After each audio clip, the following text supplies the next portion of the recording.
Welcome to the Daily Comic and Collectible, episode 582.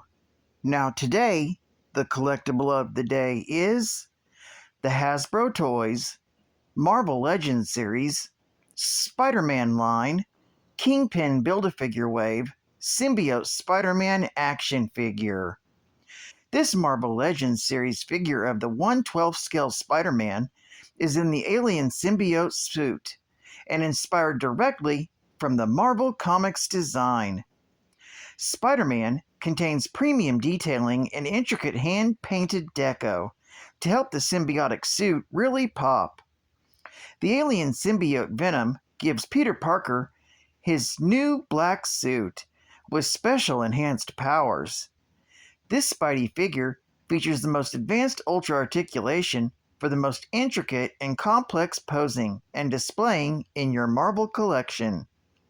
This figure is also part of the Kingpin Build-A-Figure wave and features pieces to create and complete your very own Kingpin action figure. Box contents include 1 6-inch scale Spider-Man action figure in his black symbiote suit, 4 total interchangeable hands, and 2 Kingpin Build-A-Figure head sculpts.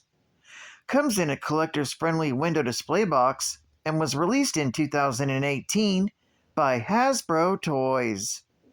Now, the comic of the day is Amazing Spider-Man, Volume 1, issue number 255, with a cover date of August 1984. This is the facsimile edition released in 2024, with story by Tom DeFalco, art by Ron Frenz, and cover by Ron Frenz. This story is titled, Even a Ghost Can Fear the Night. The story opens with the infamous cat burglar known as the Black Fox, who's broken into a luxury apartment in the hopes of stealing enough loot to finance his retirement. As he grabs what appears to be an expensive vase, it transforms into Igor of the Red Ghost's Super Apes. The burglar attempts to fight off the ape with a flashbang, but is quickly subdued by Peter and Miklo. The burglar looks as the ape's master, the Red Ghost, rises through the floor. Shocked by what he is witnessing, the Black Fox can only scream in terror. Meanwhile, at his Chelsea apartment, Peter Parker is washing his new costume. He remarks about his recent adventure with Captain Marvel and Star Fox, and how it was the second time in as many months that he's been away from the planet Earth. After he finishes washing his costume, Peter decides to fix himself something to eat. He begins preparing himself a sandwich, but then decides against it when he sees that his bread is covered with mold. Sighing, he resigns to call it a night, but can't help but think about his recent battle with Jack-O-Lantern and the disappearance of the Hobgoblin's battle wagon. Climbing into bed, Peter falls asleep instantly. No sooner is he asleep than his costume descends from the clothesline he hung it on and creepily oozes across the floor towards him. At that same moment in the luxury apartment, the Black Fox has regained his composure. The Red Ghost has just finished introducing himself and has poured the fox a drink. He explains that he's been hiding out in this apartment until he can complete his Cosmicizer, a device that will enable him to increase his cosmic powers 1,000-fold. Unfortunately, he has run out of money and is afraid to leave the apartment lest his foes discover and recapture him. Instead, he has decided to have the Black Fox steal the needed component for him, threatening to kill the thief if he refuses.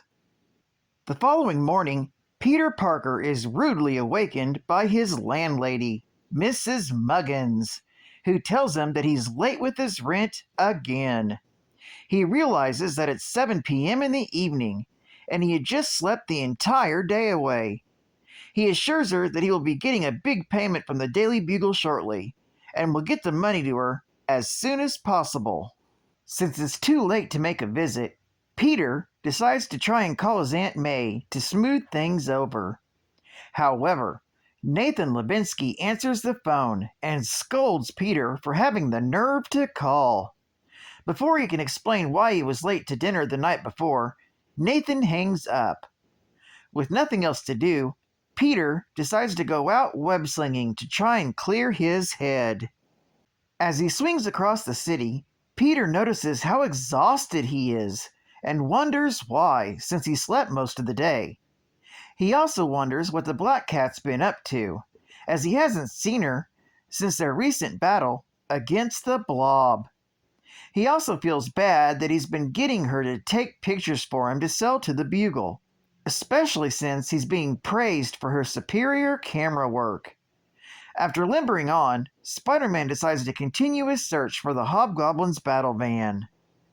Meanwhile, some blocks away, the Black Fox begins his search for a place to rob to earn enough money for the Red Ghost. The Red Ghost has sent his super apes along with him to ensure he doesn't try to escape. Spotting a jewelry store, the Fox attempts to break in, but he's pushed aside by Miko, who rips the security door off the building, setting off the alarms. The police arrive on the scene just as they enter the vault. To keep the police busy, the Black Fox sends Peter out, directing him to use his magnetic abilities to keep the officers at bay. With the loot in hand, the Black Fox decides to use this opportunity to make his escape. He blinds the apes with another flash bomb and makes a run for it. All the commotion attracts the attention of Spider-Man, who decides to investigate what is going on. The super apes catch up to the Black Fox, but before they can harm him, they are intercepted by Spider-Man. Our hero quickly frightens the super apes away, and while he's distracted, the Black Fox attempts to make good his escape. Spider-Man manages to catch up to him, and the Black Fox is forced to explain everything. After hearing the Black Fox's explanation, Spider-Man swings off to find the Red Ghost, leaving the Black Fox behind. Seeing that the jewels were long forgotten, the cat burglar recovers them and rejoices that he can finally retire. Meanwhile, the super apes return to their home, where they're scolded by the Red Ghost. Suddenly, Spider-Man arrives. The masked hero has the upper hand against the super apes and tricks them into destroying the Cosmosizer, much to the Red Ghost's frustration. When the police arrive at the scene, the super apes keep them and Spider-Man at bay long enough for the leader to escape.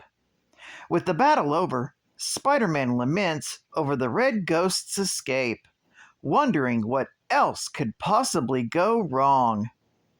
At that very moment, across town in a warehouse, the unknown individual responsible for recovering the Hobgoblin's battle wagon discovers Spider-Man's spider tracer on the vehicle and crushes it in his hand.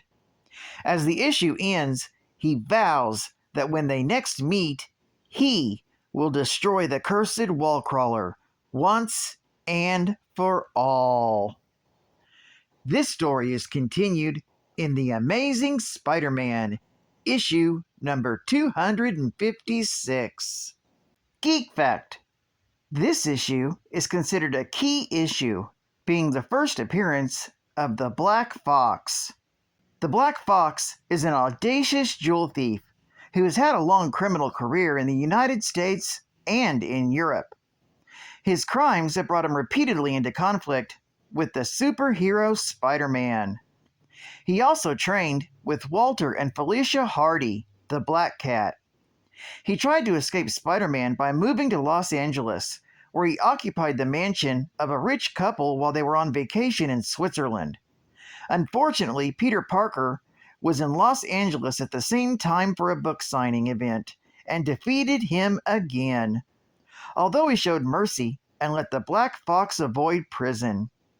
Spider-Man finally recognized that he had a soft spot for older men, due to his memories of Uncle Ben, and that was why he repeatedly let the Black Fox go. After resolving these issues, he captured and incarcerated Black Fox.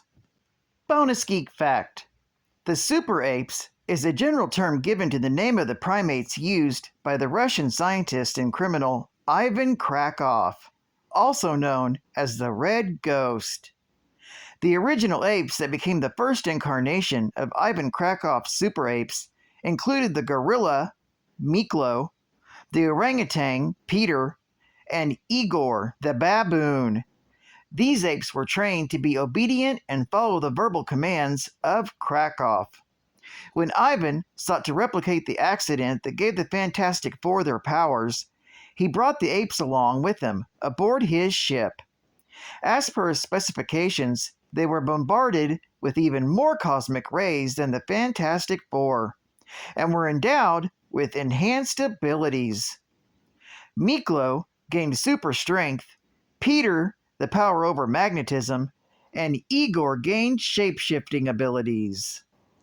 Advertising ad fact. Atari Software presents Madness at Maxie's! Manholes of Venus? What kind of game do you call that, Maxie? Later, baby! Your old man brought the wrong computer. Later.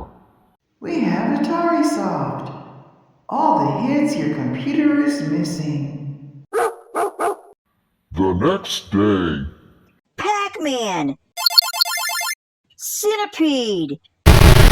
Defender! Donkey Kong!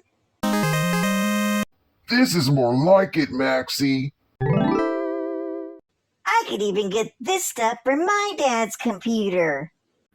Now, you can play all the games Maxie's got and more. Even if you've got an Apple, IBM, Tandy, Commodore 64, VIC-20, or ColecoVision.